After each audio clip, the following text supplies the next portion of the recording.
చూసుకున్నట్లయితే ఇన్ని నెలలు గడుస్తున్నాయి, 8 నెలలు. ఎందుకని ఇంకా దీని మీద రెస్పాన్స్ లేదు? ఆల్రెడీ ఒక వాలంటీర్ కూడా ఆత్మహత్య చేసుకున్నారు. ఎందుకని ఇంకా రెస్పాన్స్ లేదంటారు? ఒకళ్ళు కాదండి, ఆత్మహత్య చేసుకుంది ఇద్దరు. మరి ఎందుకు రెస్పాండ్ అవ్వట్లేదో వాళ్ళకి కూడా మాకే సమాధానం చెప్పట్లేదు వాళ్ళు.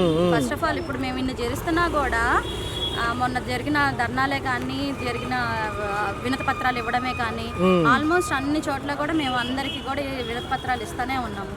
బిఎంసీలో ఇచ్చాము, తర్వాత జిఎస్డబ్ల్యూఎస్ హెడ్ ఆఫీస్ దగ్గర ఇచ్చాము, అందరి దగ్గర ఇచ్చాము, అయినా కూడా ఏమీ జరగట్లేదు. మేడం, చూసుకున్నట్లయితే ఏదైతే పుట్టనబిడ్డకు పేరు కానించి మొదలు పెట్టుకుంటే ఈరోజు 8 నెలల పాలన అయిపోయింది. భవిష్యత్తుకి గ్యారంటీ, బాబు షూరిటీ అన్నారు. అసలు ఏమైపోయినాయి ఇవన్నీ కూడా? మిగతా హామీలు కూడా అమలు చేసే పరిస్థితుల్లో లేదు. మరి వాలంటీర్ విషయం ఇంకా ఎందుకు జాప్యం చేస్తున్నారు? కనీసం పాత బకాయిలు వదిలినా సరిపోతుంది కదా ముందంజగా. పాత బకాయిలు వదిలినా మాకు ముందు మేము ఊరట కలగడానికి కొంచెం లేదు. మాకు ఇప్పుడు కాకపోయినా ఒక సంవత్సరం తర్వాత అయినా సరే ఆయన మమ్మల్ని తీసుకుంటారు, మాకు ఉద్యోగ భద్రత కల్పిస్తారు అని చెప్పేసి అనుకునేవాళ్ళం. అది కూడా ఆయన రెస్పాండ్ అవ్వట్లేదు. సీఎం గారు ఎందుకు మా మీద ఇంత కక్ష చూపిస్తున్నారు? కాస్త మా మీద దయతల్చండి. మేము ఉద్యోగం కోసం ఇంత పాటలు పడుతున్నాము, ఇన్ని కష్టాలు పడుతున్నాము, మా మీద ఎందుకు మీకు దయ కలగట్లేదు? మీకు ఏమైనా కక్షపూరితంగా వైసీపీ పార్టీల తరపున కక్షపూరితంగా ఏమైనా ఉంటే కనుక మీరు చూసుకోండి. అంతేకాని మేము చిన్న ఉద్యోగాలు చేసుకునే మా లాంటి చిన్న చిన్న బతుకుల మీద మీరు ఇంత కక్ష చూపించడం న్యాయం కాదు. మొన్న కార్యాచరణ ప్రకటించిన మట్టే హౌస్ అరెస్టులు చేయడం జరిగింది, ఎందుకంటారు? ఎందుకలా భయపడుతున్నారో మాకు అర్థం కావట్లేదు. మా అందరికి కాల్స్ రావడం, మేము ఇంట్లో ఉన్నామా లేదా అని ఎంక్వైరీ చేయడం, పోలీస్ కానిస్టేబుల్స్ ఇంటికి వచ్చి ఎంక్వైరీ చేసుకున్నారు, మేము నిజంగా ఇంట్లో ఉన్నామా లేకపోతే నిజంగా మీరు చెప్పినట్టు ఊర్లో ఉన్నామా లేదా అని చెప్పేసి ఎంక్వైరీ కోసం ఇంటికి వచ్చారు. పైకి వచ్చి పైన ఉంటే పైన, కింద ఉంటే కింద. పైగా మేము బయటికి వస్తే మిమ్మల్ని వాచింగ్ చేస్తున్నాము, కంపల్సరిగా మీరు 1 గంట లోపల మీరు బయటకు వస్తే మాత్రం అరెస్ట్ చేస్తామని చెప్పేసి కాల్స్ చేసి చెప్పారు. 17వ తారీఖు మాకు అర్థం కావట్లేదు. మీ కంటికి మేము ఎలా కనపడుతున్నాము? అంత సంఘ విద్రోహ శక్తుల్లాగా కనబడుతున్నామా? చిన్న ఉద్యోగాలండి. మీరు చెప్పిన మాటే కదా మేము అడుగుతున్నాము, మేము కొత్తగా ఏమీ అడగట్లేదు. మీరు చెప్పిన మాట ప్రకారం ఆ మాట నిలబెట్టుకోండి, మాకు ఉద్యోగ భద్రత కల్పించండి, మా బకాయి వేతనాలు చెల్లించండి. మీరు ఎన్నికల్లో హామీ ఇచ్చారు, దాన్నే మేము అమలు చేయండి అని అడుగుతాం. మేము ఇప్పటికీ కూడా ఇంకా ప్రాధేయపడుతున్నామండి, డిమాండ్ చేయట్లేదు. మా బాధ మీరు గమనించండి అనే అడుగుతున్నాము. మరి మేము ఒకటే కోరుకుంటున్నాం, మేమందరం మా వాలంటీర్స్ అందరూ కూడా ఒకటే కోరుకుంటున్నాం. 17వ తారీఖు జరగబోయే సమ్మె ఎంత తీవ్రతరం దారుస్తుంది? 2,60,000 పైచిలకు ఉన్న వాళ్ళందరూ కూడా విజయవాడ రాబోతున్నారు, లేదా నియోజకవర్గ వారీగా ప్రకటిస్తున్నారు? లేదు, నియోజకవర్గ వారిగా మొత్తం 2,60,000 మంది కూడా రాబోతున్నారు. ఖచ్చితంగా ఇది వాళ్ళ దృష్టికి తీసుకెళ్ళి, మీడియా వాళ్ళకు కూడా నేను అదే కోరుకుంటున్నానండి, మీరు దృష్టికి తీసుకెళ్ళి మా మీద కాస్త మీరు చంద్రబాబు నాయుడు గారికి మీటింగ్లు జరిగినప్పుడే కానీ, మీడియా కాన్ఫరెన్స్లు జరిగినప్పుడైనా కానీ కాస్త మా గురించి మాట్లాడి అడిగి ఏంటి అనేది వివరం తెలుసుకోండి. మేము మీడియా వాళ్ళని కూడా అదే ప్రాధాన్యపడుతున్నాం. ఓకే, పరిస్థితి చూసుకుంటే సమ్మె తీవ్రతరం ఎలా జరగబోతుంది? సమ్మె తీవ్రతరంగా జరగబోతుందండి. మేము కొన్ని నెలలుగా ధర్నాలు చేస్తున్నాము, శాంతియుతంగా ధర్నాలు చేస్తున్నా కానీ ప్రభుత్వం నుంచి ఎటువంటి స్పందన రావట్లేదు. మొన్న జరిగిన మీటింగ్లో కూడా మన ప్రస్తావన తీసుకొని రాలేదు. సో ఈరోజేమో సంతకాల సేకరణ చేశాము. రేపు ఫిబ్రవరి 17వ తారీఖు ఆమరణ నిరాహార దీక్ష ప్రతి వాలంటీర్ తన వంతుగా చేస్తుందండి. సో ఇప్పటికైనా ప్రభుత్వం స్పందించి మాకు ఒక న్యాయం చేయాలని ఈరోజు మన సంతకాల సేకరణ చూసి ఈరోజైనా మాకు ఎటువంటి చెప్పాలనుకుంటున్నారో మాకు ఏదో ఒక న్యాయం చేయాలని మేము ఈరోజు ఈ సంతకాల సేకరణ చేస్తున్నామండి. గతంలో చూసుకున్నట్లయితే ఎన్నో నెలల నుంచి పోరాడుతున్నారు. ఒక పక్క సంక్షేమము, అభివృద్ధి బాగా తలమానికంగా మారింది గవర్నమెంట్కి అంటున్నారు. ఒక పక్క చూసుకుంటే ఈ వ్యవస్థ లేనట్టుగా మాట్లాడుతున్నారు. ఎందుకంటే వ్యవస్థ లేదు అనే చెప్తున్నారు సార్. ఎలక్షన్స్ ముందు వ్యవస్థ ఉన్నది, మిమ్మల్ని కొనసాగిస్తాము, 10,000 గౌరవ వేతనం ఇచ్చి మీ వ్యవస్థను పటిష్టం చేస్తాము, మేము వాలంటీర్ వ్యవస్థను కొనసాగిస్తామని, ఈరోజు బడ్జెట్ లేదు, మేము వ్యవస్థను కొనసాగించలేము అని నారా లోకేష్ గారు మన మీటింగ్లో చెప్పారండి. నారా లోకేష్ గారు మన మీటింగ్లో వ్యవస్థ లేదు, వాలంటీర్లను కొనసాగించలేమని చెప్పారు. అది ఎలక్షన్స్ ముందు తెలియదా వ్యవస్థ లేదని కొనసాగించలేమని? ఇప్పుడు వ్యవస్థ లేదని అంటున్నారు. అందుకే మా ఈ పోరాటం ఇంకా ముందుకు తీసుకెళ్తాం. తీసుకెళ్తాం సార్. 17వ తారీఖు జరగబోయే సమ్మెలో మొత్తం 2,60,000 మంది పాల్గొంటున్నారా, లేకపోతే నియోజకవర్గ వారీలుగా చేస్తున్నారు? 2,60,000 మంది వాలంటీర్స్ ప్రతి జిల్లాలో కూడా నిరాహార దీక్షకి సిద్ధమయ్యారండి. సో ఈ 17వ తారీఖు లోపు మా వాలంటీర్లకి న్యాయం చేయాలని మేము కోరుకుంటున్నాం సార్. 17వ తారీఖు ముందు చెప్పాలని కోరుకుంటున్నాం. ఏదైతే ఉందో ఖజానా ఖాళీగా ఉంది, ఇప్పుడు ఏమి చేయలేని పరిస్థితుల్లో అని చెప్పి ఒక పక్క లోకేష్ గారు అంటున్నారు, ముఖ్యమంత్రి గారు అంటున్నారు. మరి హామీలు ఇవ్వకముందేమో మీకు 10,000 చేస్తామన్నారు, హామీలు ఎలక్షన్స్ టైంలో ఇచ్చినప్పుడేమో 10,000 పైన ఇస్తాము, మిమ్మల్ని ఉంచుతాము అన్నారు. ఇప్పుడు ఏంటి పరిస్థితి అసలు? అదే సార్, ఎలక్షన్స్ ముందు కూటమి ప్రభుత్వము వాలంటీర్ వ్యవస్థను కొనసాగించి 10,000 గౌరవ వేతనం ఇస్తాము అన్నది. ఇప్పుడేమో వ్యవస్థ లేదు, కొనసాగించలేమంటుంది. ఇది ఎన్నికలకు ముందు చెప్పకుండా ఇప్పుడు గెలిచాక కూటమి ప్రభుత్వం అధికారంలోకి వచ్చాక ఇప్పుడు చెప్పడం అది తప్పు. 40 సంవత్సరాల ఇండస్ట్రీ ఉన్న చంద్రబాబు నాయుడు గారు ఇలా మాట్లాడటం కరెక్ట్ కాదు సార్. పోతుంది ఈ వాలంటీర్లకు సంబంధించి ఎలా ముందుకెళ్ళబోతున్నారు? 2,60,000 మంది పైచీలకు పాల్గొంటున్నారా 17వ తారీఖు? ఈరోజు సంతక సేకరణ ఎలా ఉంది? గత 8 నెలలుగా ఎన్నో ప్రయత్నాలు అయితే చేసాం. గవర్నమెంట్కి మేము ఎన్నో రకాలుగా విజ్ఞప్తి చేసాము. అయినా సరే గవర్నమెంట్ నుండి ఎటువంటి స్పందన అయితే లేదు. అసలు అటో ఇటో తేల్చుకుందామని చెప్పేసి మేము ఒక నిర్ణయం తీసుకున్నాము. ఈరోజు ఈ లెలిన్ సెంటర్లో సంతకాల సేకరణకి మేము అనేక మంది వచ్చి మాకు సపోర్ట్ ఇచ్చారు. అనేక సంతకాలు అయితే సేకరించారు. మాకు ప్రతి ఒక్కరు ఎవరైనా సరే వాలంటీర్లు కావాలి, వాళ్ళు ఉండడం వల్ల మాకు అన్ని పనులు త్వరగా జరిగాయి. ఇప్పుడు మేము సచివాలయాల చుట్టూ తిరగలేకపోతున్నాం అంటున్నారు. ఇంకా గవర్నమెంట్ రేపు 6వ తారీఖున జరిగే క్యాబినెట్లో మా గురించి ఏ నిర్ణయం తీసుకోకపోతే 17వ తారీఖున ఆమరణ నిరాహార దీక్షకి సిద్ధమవుతున్నాము. మేడం, చూసుకున్నట్లయితే గౌరవ వేతనం వదిలినా బాగుండేది అంటున్నారు. 9 నెలల నుంచి ఇంటికాడ ఎలా అసలు పరిస్థితులు ఏంటి? అంటే గవర్నమెంట్ అంతకుముందు 5,000తో మీకు ఏం సరిపోతుంది, మేము 5,000 నుంచి మీకు 10,000 చేస్తాము, అన్ని రేట్లు పెరిగినాయి అని చెప్పే గవర్నమెంట్ ఇప్పుడు వరదల టైంలో మా చేత వర్క్ చేయించుకొని కూడా కనీసం మా గౌరవవేతనం వేయకుండా ఇబ్బంది పెడుతున్నారు. మనం చూసుకుంటే ఇంత పరిస్థితి దాపరించింది, 2 మరణించారు. ఎలా అయితే ఆర్థిక బాధలు తట్టుకోలేక ఎలా అనిపిస్తుంది ఆ అంశం అసలు చూసుకున్నట్లయితే? చాలా బాధాకరంగా ఉంది.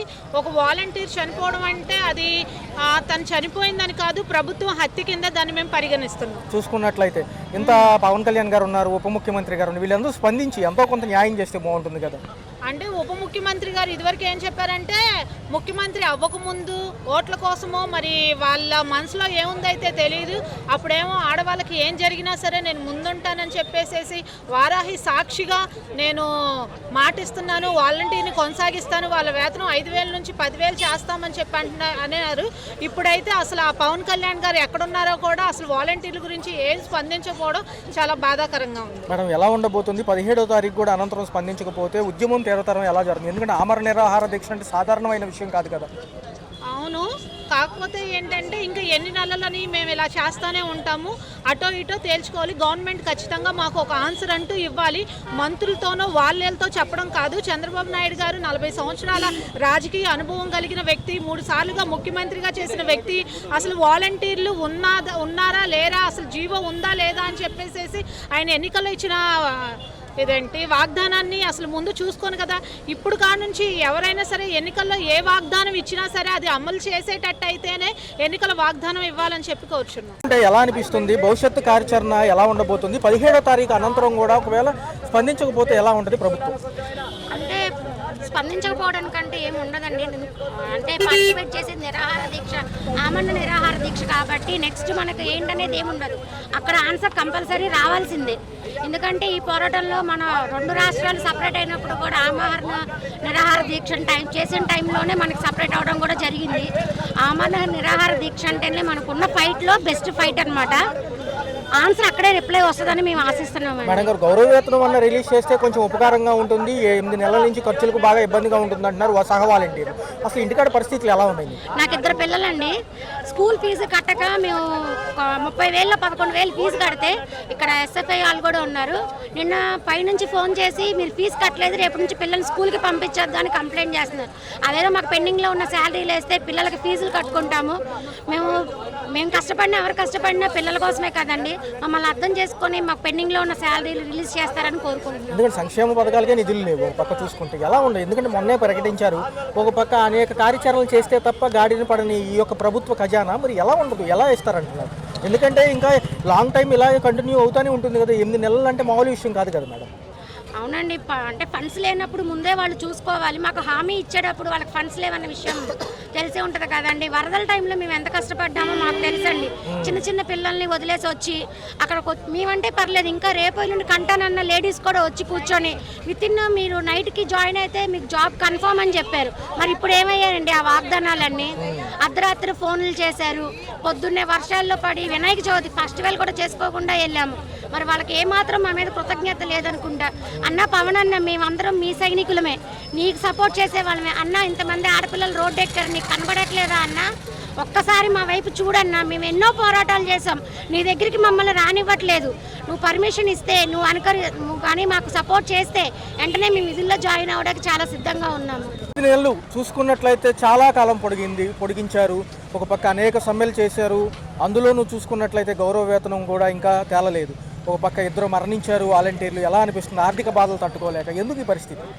ఆర్థిక బాధలు తట్టుకోలేకే గౌతమి అనే ఒక యువతి మరణించడం జరిగింది. అలాగే ఇంకొకరు కూడా మరణించడం జరిగింది. కేవలం గవర్నమెంట్ నుంచి వస్తున్న ఏదైతే రాంగ్ ఆన్సర్, రాంగ్ ఇన్ఫర్మేషన్ ఉంటుందో అవి తట్టుకోలేక వాలంటీర్స్ బలన్మరణానికి కారణమవుతున్నారు. అది వారి ఆత్మహత్య కాదండి, ప్రభుత్వ హత్యగా వాళ్ళు గుర్తించడం జరిగింది. మరి చూసుకుంటే నిజంగా వాళ్ళకు 5,000 రూపాయల గౌరవ వేతనాన్ని వాళ్ళు ఎంతో డిపెండ్ అయిన పరిస్థితి అండి. ఈరోజు అదే 5,000 లేవు అని తెలిసిన నిమిషం వాళ్ళు ఆత్మహత్య చేసుకోవడానికి సంసిద్ధమై ప్రాణాలు సైతం తెగించి కాండ్రాల లోకానికి వెళ్ళడం జరిగిందండి.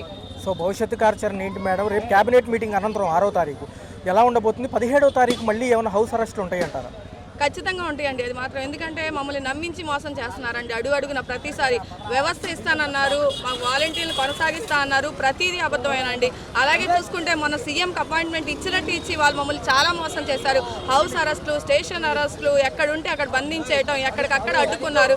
రేపు ఖచ్చితంగా 17వ తారీఖు కూడా చేయబోతారండి. అయినా సరే ఎవరిని చేస్తారు? 100 మంది చేస్తారు, 200 మందిని చేస్తారు, 1000 మందిని చేస్తారు. 2,60,000 మంది వాలంటీర్లు చేయలేరు కదండి.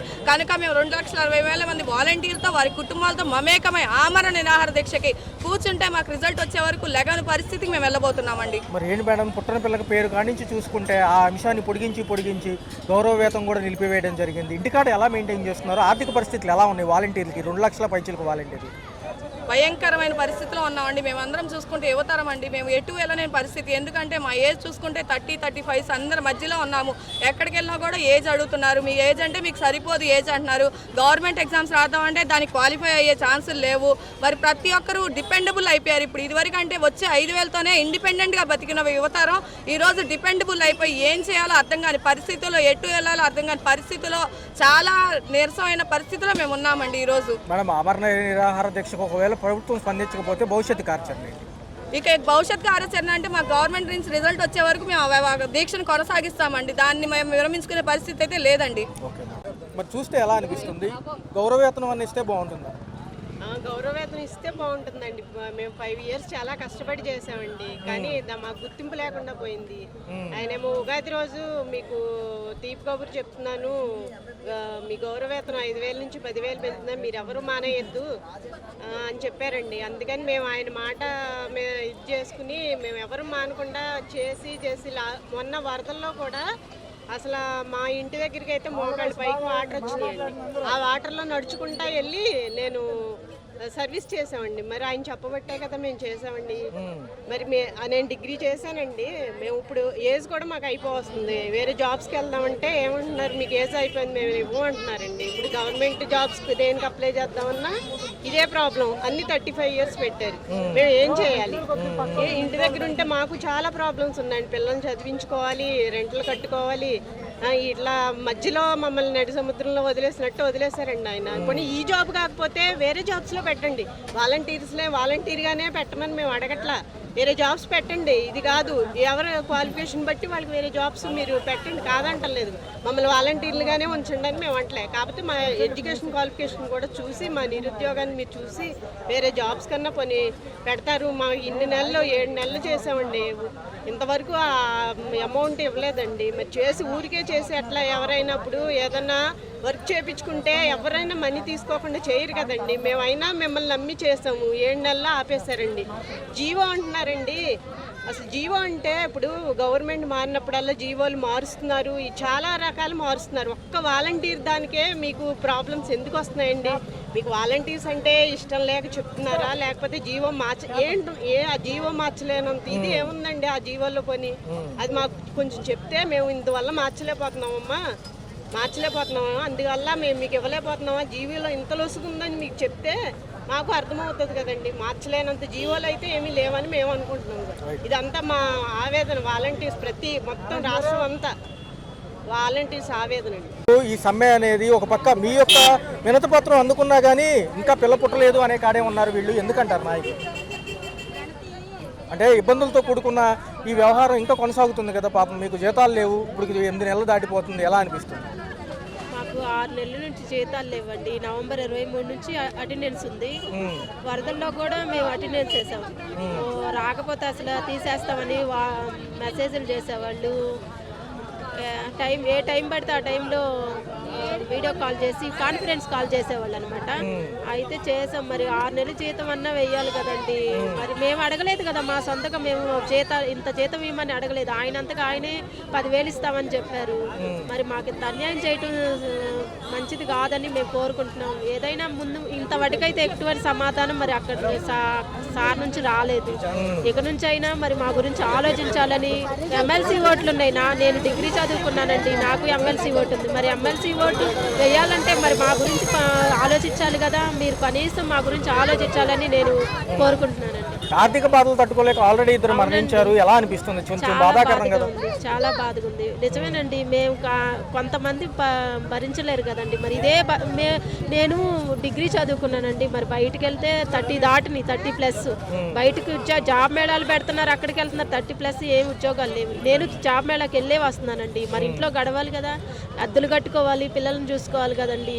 ఒక్కళ్ళ జీతం ఎక్కడ సరిపోతుంది? బయట మట్టికి లేవండి ఉద్యోగాలు. మాకు ఈ వాలంటీర్ ఉద్యోగమే బెటర్ అండి నిజంగా.